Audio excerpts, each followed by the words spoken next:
Let's do a recap also here on what happened Thursday, the 4th of March.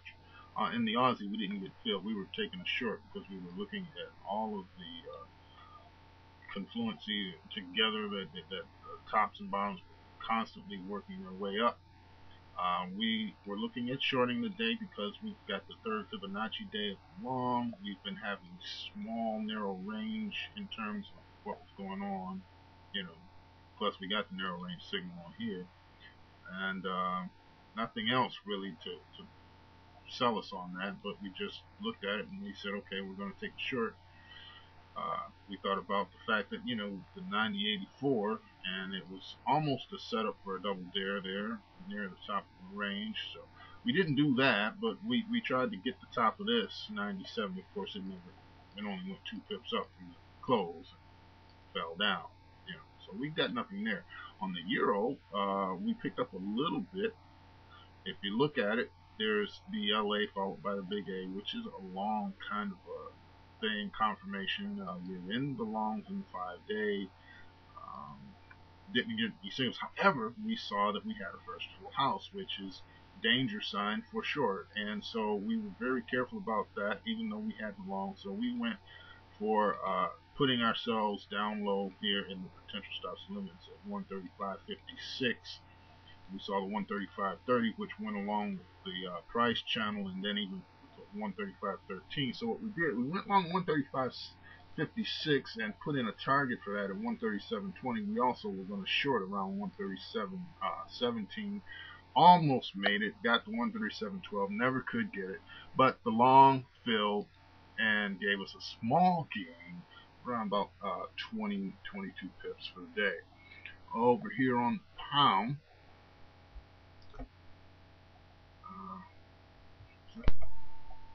yeah, okay, we're topped. Where's my top? We're transitional, plus we've got a topping action there. It's the day after a squeeze that squeezed up, so we're looking for it to go back down, which is exactly what happened. And so because we had the topping action plus the transitional along with the squeeze, we normally would look for a squeeze, not a squeeze, but a short bottom signal. But we took it anyway. We did the double dare short there, which worked out from 50.96 up to 31, which is a difference of 35. We rounded up to 36, divided in half. That's how you do the double dares. So that meant that you would take that 36 divided in half, which gives you 18. We added 20 just to be on the even side, just because we were a little leery about the move, but it paid off. It stopping up half of the range or somewhere over your potential stops and limits would be fine. We just went with the half, around 175 over, which never got anywhere near. Filled us, on our target, which was at 105.16, and fell back for another 90 pip gain, which was cool. Into the Kiwi here, we were in the shorts because we've got the third day of long. It's been a bearish kind of a move. It's very weak compared to the Aussie. We also have the Kiwi going on there. Unfortunately, though, we were unable to get a fill at the 69.63. So, so much for that. And then with the CAD, we've been falling on the CAD. We're in the shorts there. So we were looking to take it either at one of these channels at 103.86 or 96. We also had the 103.36 at the top of this area here, which got a little bit out of it. We made it down. Only picked up an extra 20. Actually, it was like 23 because you have to include the spread that went down. The second one didn't fill. Had the narrow range going on there. No real signals. So small gain, short, and staying with the trend on that. On to Frank. Frank was giving us short from out of transition. We didn't have any signals. And we went with the short. We had the SA, and we were into the trend to the downside, like we were looking at here. We had room in the RSI to continued to fall. Let me keep track there. However, we do have this first little house, which was a signal. So we went short high, because we're expecting, okay, this thing, it might make a move to the upside. We did. We shorted at 107.92.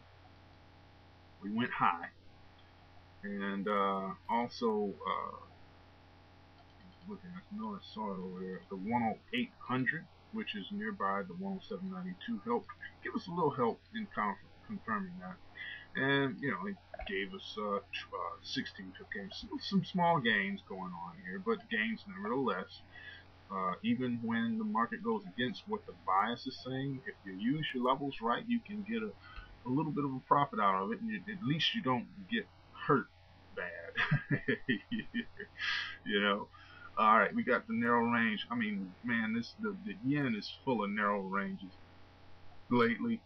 We're in a short trend. Our RSI is exhausting a little bit here. It's falling down. And, I mean, just red everywhere you look, So, we, and 1, 2, 3, 4, 5, 6, there's not a Fibonacci number. There was no reason for us to try and, take the short or anything like that. There was the 89.15, which was confirmed with the 89.16 here, which we took. Not much of a gain. It's pretty much break even there. So that's it for Thursday, and we'll go into Friday to end the week.